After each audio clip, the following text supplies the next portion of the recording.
Welcome to Indie Beacon Radio, where creative souls can find help in marketing their creations. You can send questions for each show on Twitter using the hashtag IndieBeacon. Now sit back and enjoy learning about our guest for this show. This is your host for this today. This is Charlotte Canion, and I'm the award-winning author of You Have to Laugh to Keep from Crying, How to Parent Your Parents. And I am so excited. Today we not only have one author, we have two. The first one is J.D. Covert, and she's invited her friend Annalisa Parent.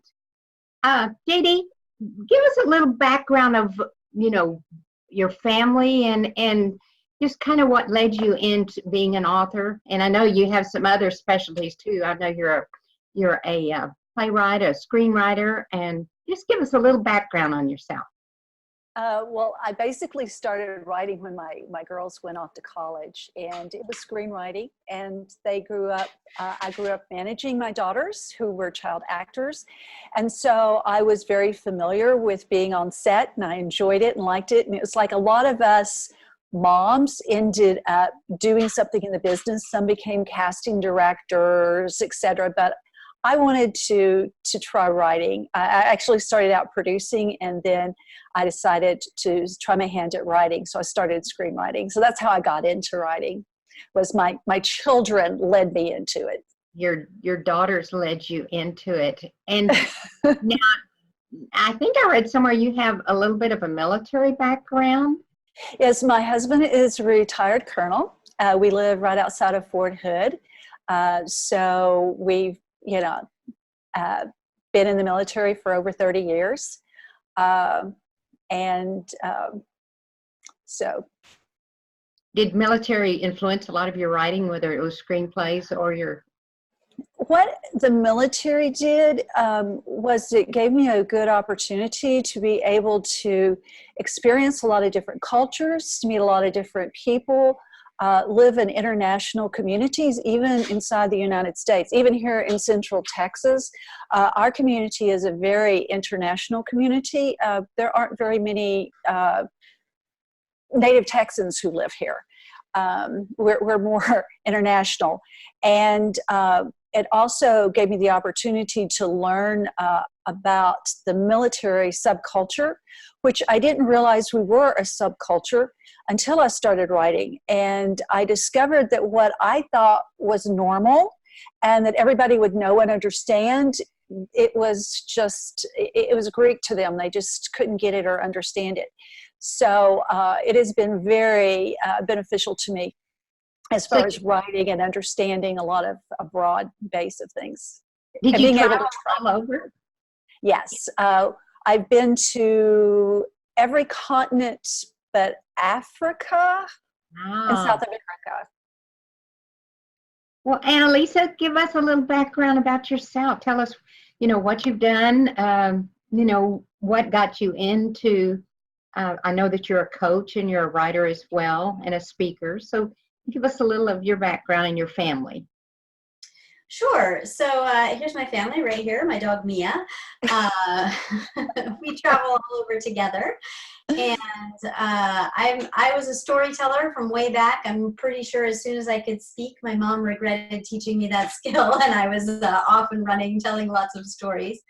I published my first published piece when I was 9 years old. I published a poem that I read on the State House lawn, and if you've met me, I'm a small human being, so yes, I did have to stand on a milk crate or something behind the podium to read that poem, and continued to publish. Really loved storytelling, and by the time I was in my early 20s, I was already a journalist and also publishing books. So of course, once that happens to you, all of your friends want to know, I'd like to publish, how do I do that? And so that started a long trajectory, and really my mission, which was, it's one thing to tell a story, which is a beautiful thing in and of itself, but it's entirely another to be able to tell that story well enough that people will not only listen, but also engage and love that story. And that's the experience that I wanted to share with the world, was not just a monologue of people speaking out to the world their stories, but to create a dialogue where we could learn from one another by sharing our stories with one another. I think that goes way back to our ancient ancestry to share stories around the fire. And books give us that unique opportunity as a time machine to be able to communicate with each other in a very meaningful way, even if we're not with each other. And if you've ever cried reading a book, yes, absolutely, laughed reading a book, then you've had that wonderful experience of being in dialogue with someone who wasn't even there. And that for me is just a beautiful thing, that if I can replicate that 1,000,000 times, my mission will have been won, and I'll be a happy person. That's great. JD, now how did y'all connect, and what is the connection with the two of you? When I started writing, and I have dissociative identity disorder, or commonly called multiple personalities, and my alters have healed and we're working as a system.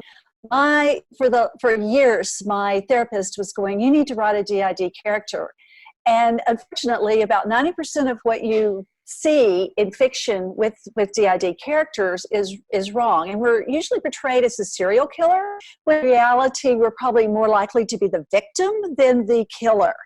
But because of how they were portrayed, and because I am a writer, I wanted something that was high concept, and I never could come up with. I asked friends, I brainstormed with people, and then I had a co-writer, a screenwriting co-writer, pitch me this idea, and I go, "Oh, okay." And then he starts pitching, and one of the characters was DID, and he didn't know what they were, and he didn't understand what it was. And when I told him, "Oh, that's what that is," and he goes, "Oh, okay, forget that. We can't write that." And I said, "You let me have that character, and we've got this." And so we put together the series Bible, which is what you use for a television series in order to construct the series. And then once we had done, I used it as an outline, that one character. In a series you have multiple characters, and so we have some really interesting dynamic characters. But I took that one character with DID, and I wrote the book through the eyes of this one character, and showed her DID through the book, the first person. And so I contacted Amy Collins and went through her vetting process, and she was putting together my author's platform for me. I just had a rough draft for this book. Amy liked the rough draft and said, "Hey, we can market this." So she started setting up my author platform.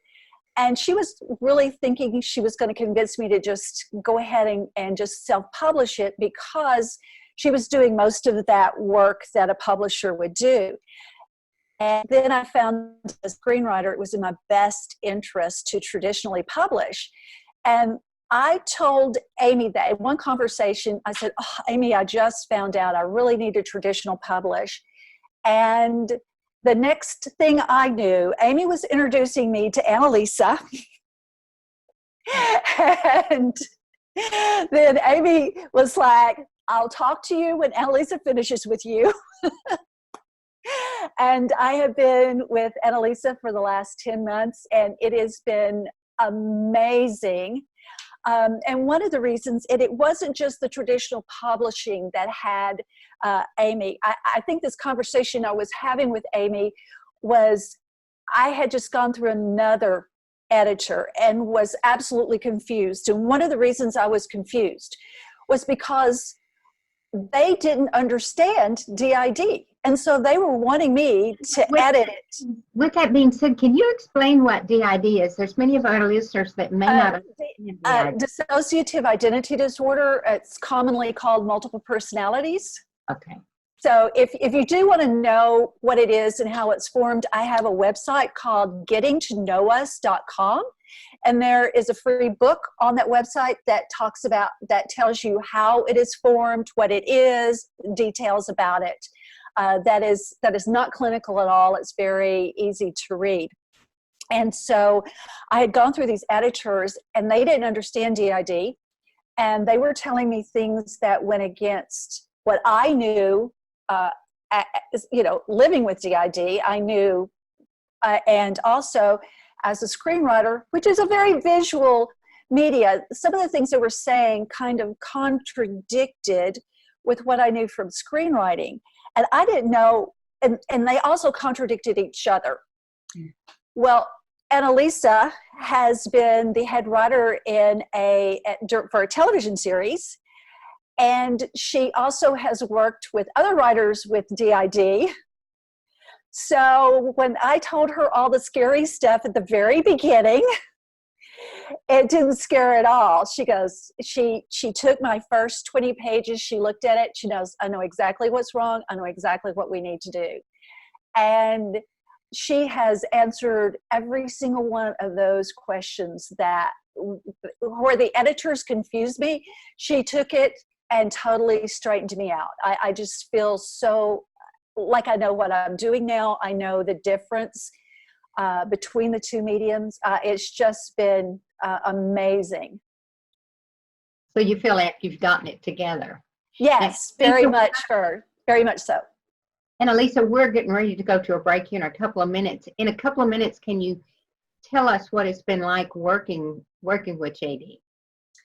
JD has been amazing through this whole process. She has grown so much. You know, as she said, she had been using a visual medium and really thinking about what things look like.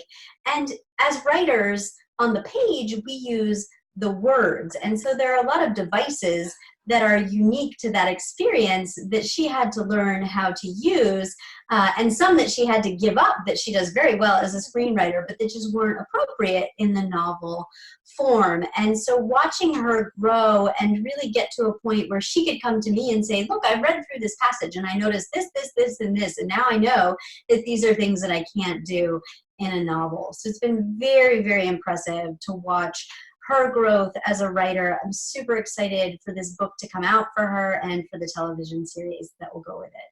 Well, that is super. Well, we've only got another about 60 seconds. So here's what I'm going to ask you. Annalisa, you're a member of NSA as well? I am. Or maybe yes, because I am as well. Oh. And do you not think that a lot of authors forget to share their stories verbally? And I call it painting a picture with your words. Do you think a lot of authors need to get out there and paint those pictures with their words as well as in their books? Yeah, absolutely. You know, and I think that's one of the things that we really coach on is being able to step into the spotlight, because guess what? Once you're a published author, you're going to be thrown into the spotlight. So you better know what to do when you get there, and to be able to do it articulately so that television shows and radio programs want to have you on so that you can showcase your book and talk about the wonderful story that you've told. Well, we're going to take a short break here. Stay tuned. We're with two wonderful ladies, and they're going to share a lot more insights on how to write a screenplay and how to get your book published. What started as a love letter to her son has become an international love letter for all parents to their children. Now you can read acclaimed author Shanalee Charbonneau's story to your children. When her son was very sick, she calmed him by singing her own song to him. She turned that song into the book, My Mama Loves Me, I'm Her Little Boy. She wrote 3 more magical books for all parents and kids 6 and under. Available at Indie Lecter, Amazon, and all local and national outlets.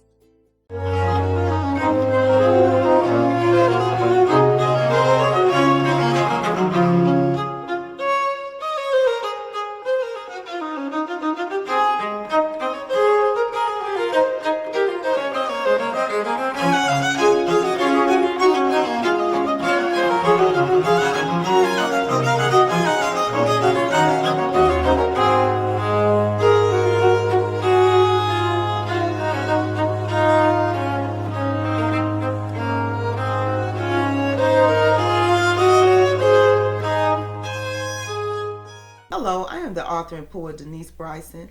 I am the author of The Things That Cross My Mind, Love's Reality, both in book and audio form. I am also noted as one of the best poets of 2011.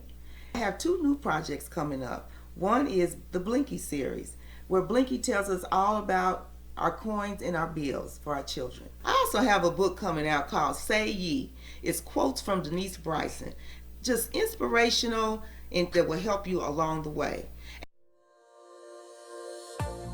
Thank you for watching or listening to this show. Indie Lector is proud to sponsor this programming. As a thank you for listening or watching, we would like to give you a 10% coupon code that you can use on our bookstore at indielector.store. Use coupon code video19. Again, that's indielector.store, coupon code video19 for a 10% discount on any purchase. Thank you. Welcome back to Indie Beacon Radio. Don't forget to like us, follow. This is Charlotte Canion, and it is my pleasure. We've been speaking with J.D. Covert and Annalisa Parent. And Annalisa is an author and a writing coach, and she's been working with J.D. Covert, who is a screenwriter and a published author. Oh my gosh, I'm just surrounded with all of this talent. It's just wonderful. JD, can you give us a little insight, maybe a piece? I know you've got something that's coming out on, I think it's going to be a TV series. Is that what is coming out, or? No, the book is based on a TV series, a spec TV series that a co-writer, Bob Krager, and I put together. So we set up, wrote the TV Bible, and we haven't really started pitching it yet.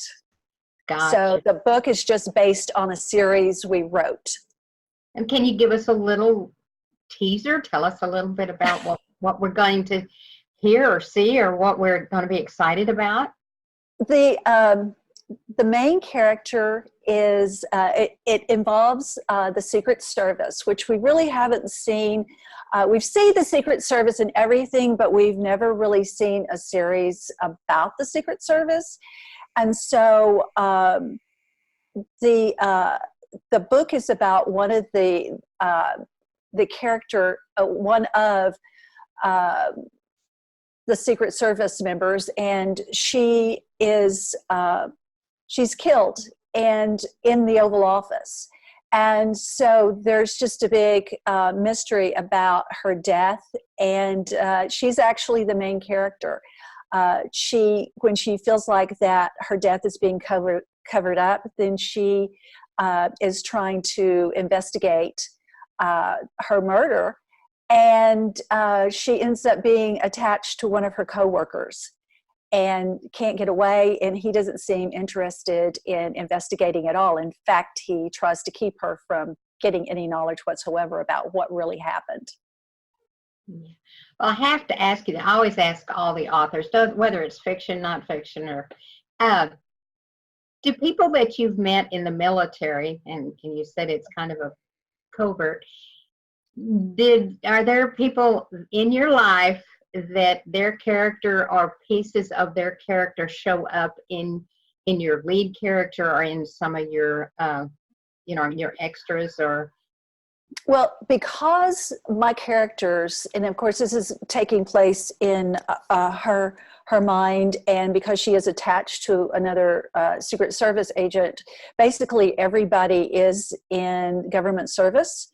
And so therefore you could possibly say that because I am always surrounded by people in government service, especially like when we lived in DC, I'm very familiar with that, the mindset and their lifestyle and aspects, their language. So that being in government service is a very familiar place for me. And so I think it does.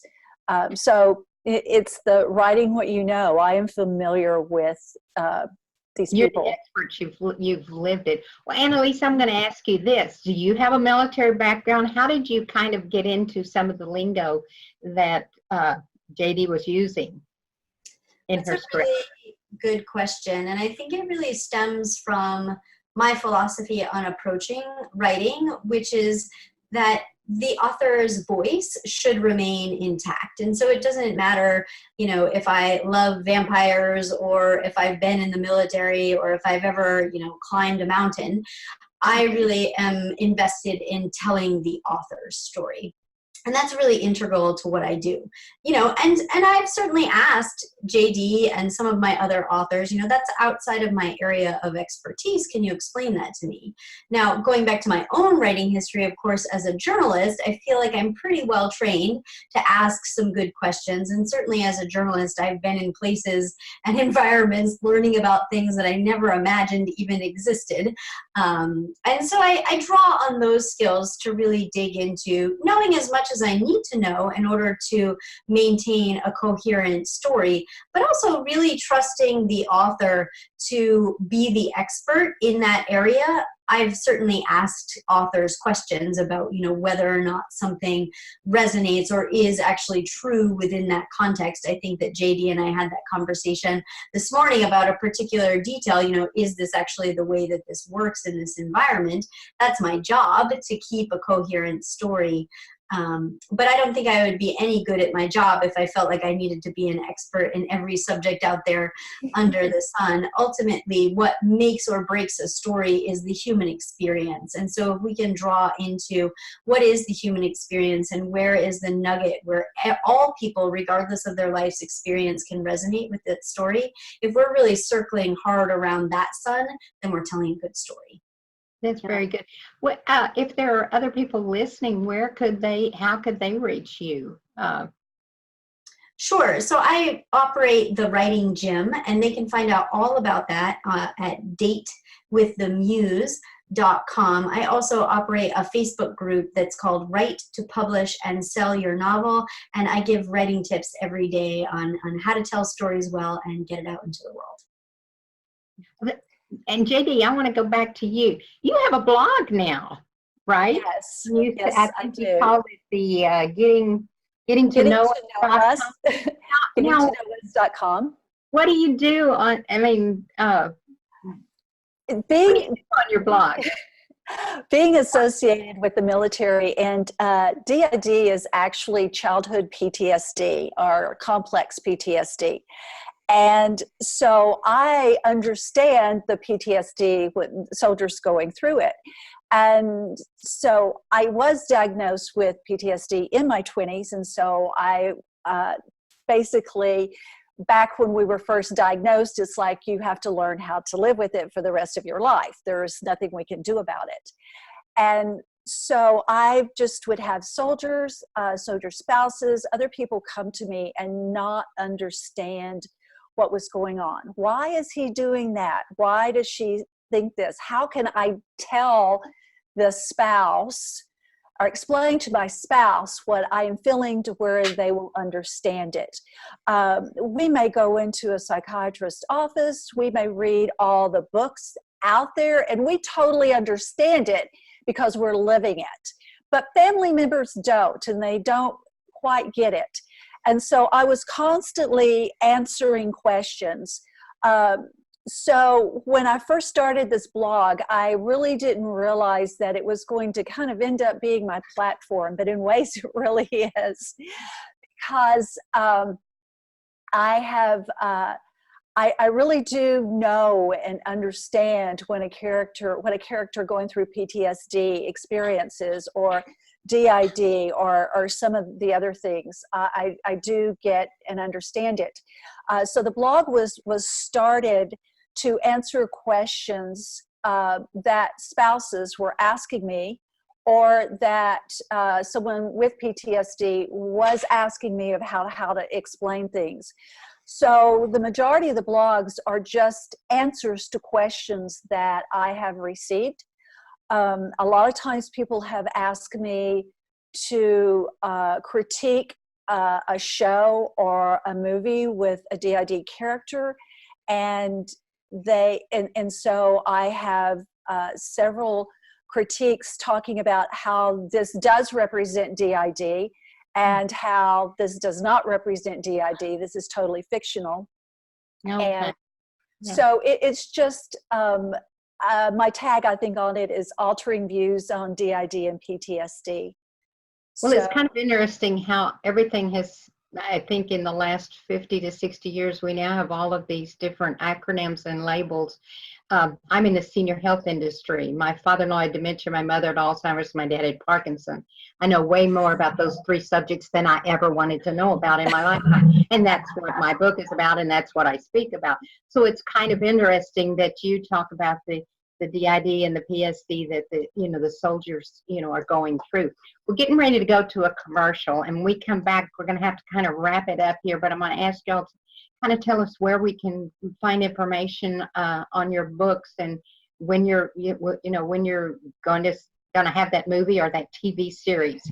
This is Charlotte hanging loose, because we're going to come right back with JD and Annalisa. What would you do if you had to put your life on hold to care for a loved one? I'm Charlotte Canion, award-winning author of the book, You Have to Laugh to Keep from Crying, How to Parent Your Parents. That was a question I had to ask myself some 16 years ago, and you'll have to ask the same question. I had a father-in-law with dementia, a mother with Alzheimer's, and a dad with Parkinson, all at the same time.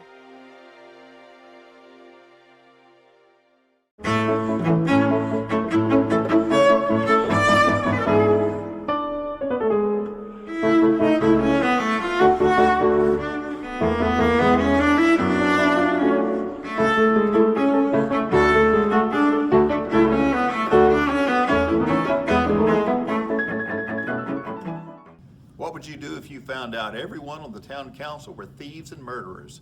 That's what happened in Bandera, Texas in 1873. John Cruder was the marshal, yet he needed to operate outside the law in order to balance the scales of justice. He is the Midnight Marauder. You can find his books on Amazon.com and TopWesterns.com in paperback, digital, and audio.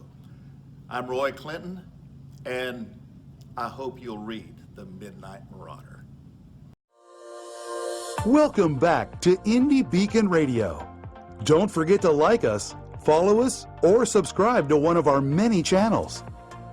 Now, here is your host for today's show. This is Charlotte Canion, and it's been my pleasure to speak with JD Covert and Annalisa Parent. Oh my gosh, ladies, y'all have just given me opened a whole new world. I now know what DID means.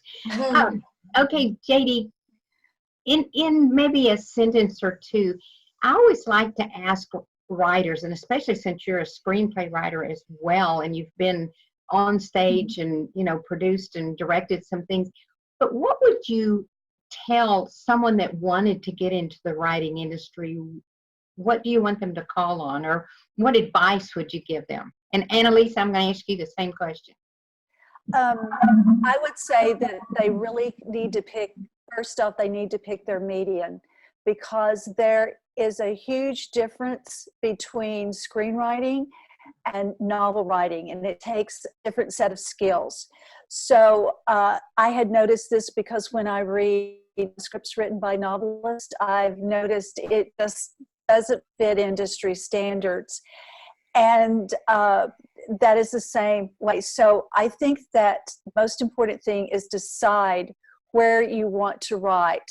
Master that skill first, and then if you want to cross over, realize that you're going to have to learn a brand new skill. And it's not going to be changing formats, but there's a huge difference between script writing and novel writing. One is all visual. The other one is fun with words. So I think everyone needs to keep that in mind. It's kind of like a whole new mindset, right? Exactly. It's like the difference between speaking Spanish and French. I mean, they're both languages, but they're two different languages. Okay, Annalisa, what now? You've got about 60 seconds. Tell me what advice you would give someone that's just starting out in the industry. What do you think they should do first? Well, I think they should certainly have an eye toward quality. So, some people want to self-publish, some people want to traditional publish. Either way, the quality of your message is going to dictate your success, because either your publisher or your readers are going to determine whether or not this is something that is going to be perpetuated, based on word of mouth recommendations or actual, Amazon recommendations. And so being sure before you publish, again, whether it's self or if you're sending it off to a publisher, that this is really something that the market can sustain, so that you can have the very best success and keep on publishing as many books as you want to, time and time and time again. Okay, JD, now you can tell us where they can get your books. We need to know Well, where. right now, next week, Annalisa and I start on the marketing phase of my manuscript. And so we will be going out she will be prepping me to go out to agents, and then we will go from there. So we're just starting the marketing phase next week. Okay. And Annalisa, I know you have a book, right? Yes, yeah, I have several. So my most recent book, which JD told me I should have ready to show, Storytelling for Pantsers, How to Write and Revise Your Novel Without an Outline. One of my superpowers is being able to help people who sort of have thinking that's all over. So they start with chapter 1 and then chapter 5 and then chapter 17 and then chapter 2. Find some kind of organization in the chaos. And I love doing that. I know several of my current clients are on listening live, and they're probably nodding their heads. It's something I love to do. It's something they appreciate. And that's available on Amazon, barnesandnoble.com, and also at your local bookstore. Okay, and mention again your company's name and where they can reach you if they need a coach. So we are Date with the Muse, and we're at datewiththemuse.com. Well, this is Charlotte Canion. I want to thank JD Covert and Annalisa Parent for being on our show today. It has just been fabulous, all kinds of interesting things. I'm sure y'all are going to just explode. This is Charlotte Canion, and I want you to remember one thing. A rose is like a book. You can't know its beauty until you look at it. And a book is like a rose. You won't know its full beauty until it's totally open. This is Charlotte Canion, your host for today. Bye for now. Thank you for listening to Indie Beacon Radio, where creative souls can find help in marketing their creations. To learn more about Indie Beacon services, to be a guest on the show, or to advertise on our show, please visit our website at indiebeacon.com.